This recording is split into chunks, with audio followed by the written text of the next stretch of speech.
Dr. Thomas Wayne and his wife are murdered, leaving their son an orphan. Detective Jim Gordon promises the boy he will find their killer. I promise you, however dark and scary the world might be right now, there will be light. But his investigation uncovers layers of corruption that go deeper than he ever expected in Gotham. Hi, I'm Kevin, and I'm here with Brenna and Sean to discuss Fox's new show, Gotham, brought to us by Bruno Heller, who gave us Rome and The Mentalist. We've all just seen it. Brenna, I have a feeling you're going to have something to say.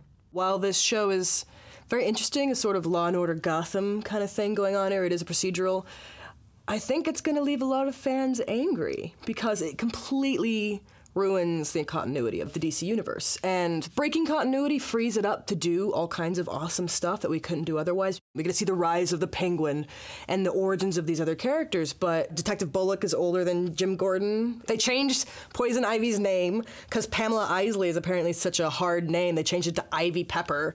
If you look at it by itself, it works, but if you try and put it in the continuity of the Batman and DC universe, it's a bit awkward.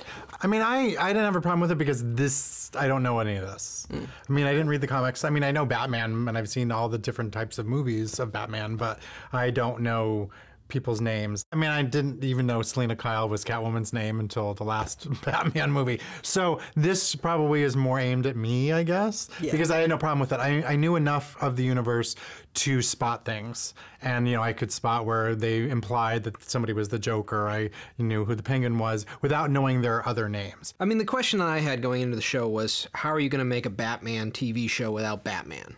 Because this is really Detective James Gordon's story, and I guess the answer to that, at least according to the pilot, is you make it into a police procedural. Are we going to get to a season 10 where we finally get Batman? I mean, it seems like Batman is not going to be a part of this universe. It doesn't necessarily excite me that we're going to have a police procedural based on the Batman universe, but at least from what I saw in the first hour, it's a pretty well-produced one. It's a pretty well-written one. I think that there are some good actors here. There's some good characterizations, even though I'm kind of wondering where all this is supposed to fit. I guess it's its own thing. I mean, Batman has had so many iterations throughout television and film already that have not coincided with each other, that maybe they're just saying we're going to do something completely new. And, you know, I am willing to stay with it and see where it goes. I enjoyed the hour. I look forward to see what they're going to do with it. I'm curious to see the rise of certain characters. Clearly, Penguin, as you said, is going to be the main villain, and we did focus on him. And then, what's her name? Fish Mooney. Fish Mooney. Is that a character from the Batman? No, she's not. She's a new villain, but she's supposed to be sort of like the Black Mask character, just another mob boss. I like Ben McKenzie. I think he's fine. I mean, I watched The OC. But I think they were directing him to be a little too Nolan-esque, so that he was constantly scowling at the camera, and they would zoom in and he'd turn and he'd scowl again, but they kept on doing it over and over and over and over. I thought he has a physical resemblance to Russell Crowe a little bit. I think he kind of looks like a young Russell Crowe, so I was thinking maybe they were kind of going the LA Confidential route, which is, you know, they're in the tough-as-nails cop. I don't think it's a standout performance, at least in this first episode, but I'm willing to go with him. The stand-up for me was Donald Logue, because he's playing Bullock, who is, in the comics, he's just a fat joke. He eats hot dogs, he bumbles around on sets, and he doesn't want to do any work. He's just a lazy fat guy. And here, we see him, we think, oh, he's just another corrupt cop, but we see how in-depth it is and how he feels trapped, and he kind of maybe has some good to him. And it's interesting to see them turning this character into a compelling character.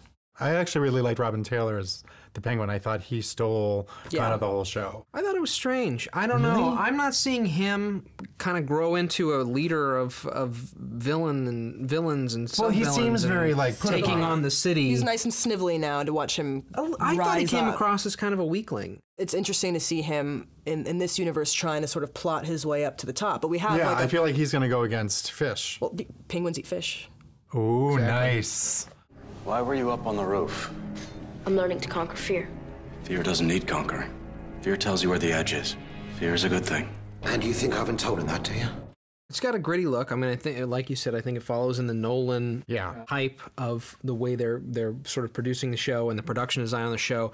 We're getting a very grounded universe rather than an over-the-top comic one. I think some of the villains might have a little bit of to it. A little bit. Yeah, it's got a little bit of Tim Burton's Batman. It's still there. humorless, but and there's animated series, kind of a little bit of the look there too. It seems like so far it's worth checking out, worth going with the journey. who knows if it's going to sustain itself. I'm just afraid fans are going to be mad about the continuity. Fans are very picky about following the rules in the canon. You're breaking canon, it's a big deal. But can I ask this question? Did Smallville really follow specifically Superman, and that became a huge hit for 10 years? I don't like Superman. This seems like that. It's like the origin story of Gordon, but it's really also Batman's in there, and I think he's going to still be in there. I think the reason why they can do this story is because everybody knows Batman's origin story. Right. But now we can go off and explore other characters that we might not know. Gotham is a well-told police corruption tale that will please fans of the comic book universe. So I say, see it. Gotham doesn't set itself up as a classic entry in the Batman canon, but it's a good hour of television that you might want to watch in your own personal Batcave. See it. Gotham's break from continuity may infuriate some fans, but it frees it up to do its own thing, which it does pretty well so far. So I say see it.